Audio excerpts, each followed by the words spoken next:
जय हिंद स्टूडेंट्स, एक बार फिर स्वागत है आपका हमारे इस YouTube channel Neeraj study zone में। तो इस वीडियो में हम क्लास 10th की वर्कशीट नंबर 35 करेंगे। सोशल साइंस की डेट है हमारा 24 सितंबर 2020। तो सबसे पहले आपको यहाँ पे अपना नेम फिल करना है, फिर अपने क्लास टीचर का नेम फिल करना है। तो आज का जो हमारा टॉपिक है यूरोप में राष्ट्रवाद का उदय, जो कि हिस्ट्री के फर्स्ट चैप्टर पे आधारित है, इतिहास के फर्स्ट चैप्टर पे आधारित है, यूरोप में राष्ट्रवाद का उदय। तो इस वर्कशीट में आपको टोटल 3 टॉपिक के बारे में पढ़ना है। तो पहला टॉपिक हमारा ब्रिटेन में राष्ट्रवाद, जो आपके स्क्रीन पर है, और दूसरा जो हमारा टॉपिक है यूनान का स्वतंत्रता संघर्ष, और तीसरा जो हमारा टॉपिक है राष्ट्रवाद और साम्राज्यवाद, बाल्कन समस्या। तो आपका तीनों टॉपिक है, जैसे कि फर्स्ट टॉपिक है ब्रिटेन में राष्ट्रवाद। तो तीनों टॉपिक आपका बहुत ही ज़्यादा इजी लैंग्वेज में लिखा हुआ है, आपको पढ़ते ही समझ आएगा, मेरे समझाने से कुछ नहीं होगा। आप जब तक खुद मेहनत अपनी तरफ से नहीं करेंगे तो आपको कोई भी समझा दे तो आपको समझ नहीं आएगा। तो अपने खुद से मेहनत करिए। आप कुछ डाउट हो तो कमेंट करके पूछ सकते हैं। तो ये आपका ब्रिटेन में राष्ट्रवाद, ये भी आप घर पे रीड करिए। यूनान का स्वतंत्रता संघर्ष, ये भी आप घर पे रीड करिए। राष्ट्रवाद और साम्राज्यवाद, बाल्कन समस्या, ये भी आप घर पे रीड करिए। मैंने पढ़ा है, बहुत ही ज़्यादा इजी लैंग्वेज में आपको समझ आ जाएगा। और कुछ भी डाउट हो तो कमेंट करके पूछ सकते हैं। तो जैसा कि मैंने आपको हर वीडियो में बताया कि मैं आपको क्वेश्चन आंसर के सॉल्यूशन दूंगा। तो फर्स्ट क्वेश्चन हमारा कह रहा है कि यदि आप कवि लॉर्ड बायरन की जगह होते तो आप यूनान के स्वतंत्रता संघर्ष में किस प्रकार की भूमिका निभाते या फिर किस प्रकार की मदद करते। तो फर्स्ट क्वेश्चन का आंसर मैं आपकी स्क्रीन पर दे रहा हूं, वहां से आप नोट डाउन कर लीजिए। तो स्टूडेंट्स, फर्स्ट क्वेश्चन का आंसर आपके स्क्रीन पर है।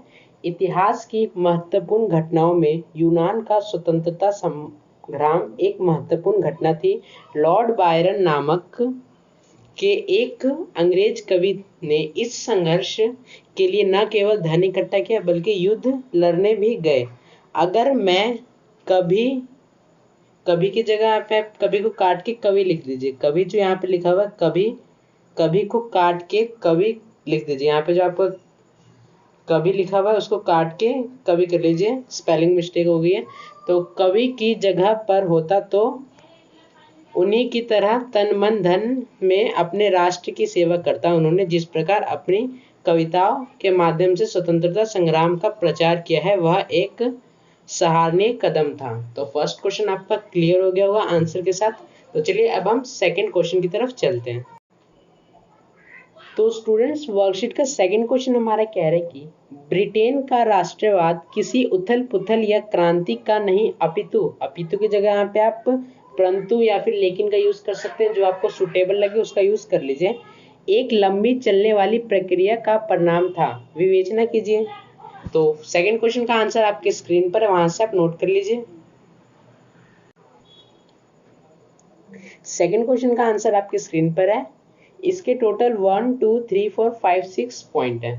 तो फर्स्ट पॉइंट है, पहले निर्जातीय पहचान राष्ट्रवाद की अहमति एवं सत्ता में वृद्धि। निर्जातीय मतलब बहुत सारे जाति, एक जाति नहीं, अलग अलग प्रकार के जाति।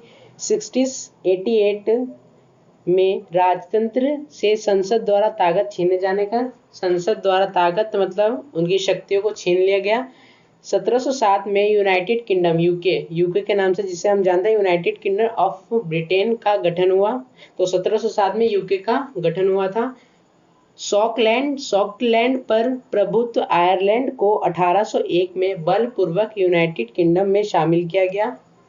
नए ब्रिटिश राष्ट्र का निर्माण, आंग्ल संस्कृति का दबदबा। आंग्ल मतलब एंग्लो संस्कृति, जैसे आप यहाँ पे अब एंग्लो इंडियन के नाम से जानते हैं, तो आंग्ल संस्कृति का दबदबा।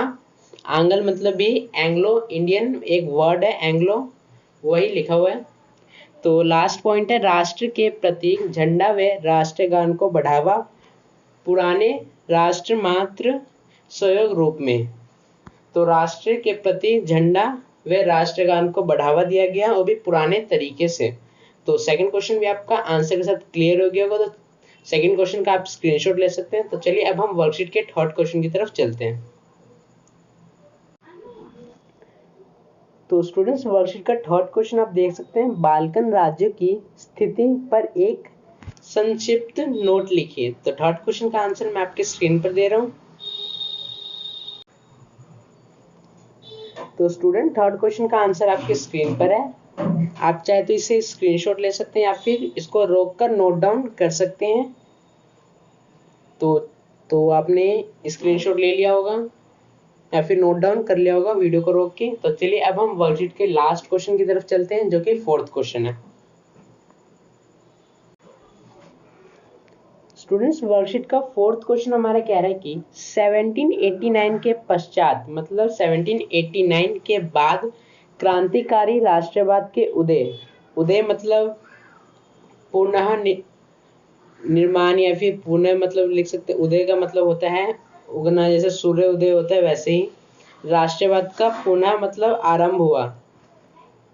किस प्रकार यूनानी स्वतंत्रता संघर्ष तथा बाल्कन राज्यों में स्वतंत्रता के संघर्ष को प्रेरित किया, मतलब उन्हें जागरूक किया, उन्हें प्रोत्साहित किया आगे बढ़ने के लिए, स्वतंत्रता संघर्ष को प्रेरित किया। कैसे उन्होंने प्रेरित किया वो हमें बताना है इस क्वेश्चन में। तो फोर्थ क्वेश्चन का आंसर आपकी स्क्रीन पर है। तो स्टूडेंट्स फोर्थ क्वेश्चन का आंसर आपके स्क्रीन पर है। क्रांतिकारी राष्ट्रवाद 1789 में फ्रांसीसी क्रांति के उपरांत की उदय ने यूनानी लोगों के मन में स्वतंत्रता की भावना को प्रज्वलित किया। तो प्रज्वलित का मतलब होता है जैसे मोमबत्ती को जला दिया जाता है तो प्रज्वलित कर दिया जाता है, वैसे स्वतंत्रता को भावना को जगा दिया गया लोगों के दिलों के अंदर। तो बाल्कन राज्य में रूमानी राष्ट्रवाद, रूमानी एक राष्ट्र का नाम है, फैलने लगा और धीरे धीरे ऑटोमन के अधीन यूरोपीय राष्ट्रीयता उसके चंगुल से निकलकर स्वतंत्रता की घोषणा करने लगी। तो फोर्थ क्वेश्चन का भी आप स्क्रीनशॉट ले सकते हैं या फिर वीडियो को रोक के नोट डाउन कर सकते हैं। तो स्टूडेंट्स वर्कशीट से ऐसी जुड़ी वीडियो पाने के लिए प्लीज हमारे चैनल को सब्सक्राइब कर लें, वीडियो को लाइक कर दें एंड अपने 10th क्लास के सभी फ्रेंड के साथ वीडियो को शेयर करें ताकि उन्हें भी वर्कशीट करने में हेल्प मिल सके। Thank you. जय हिंद, जय भारत।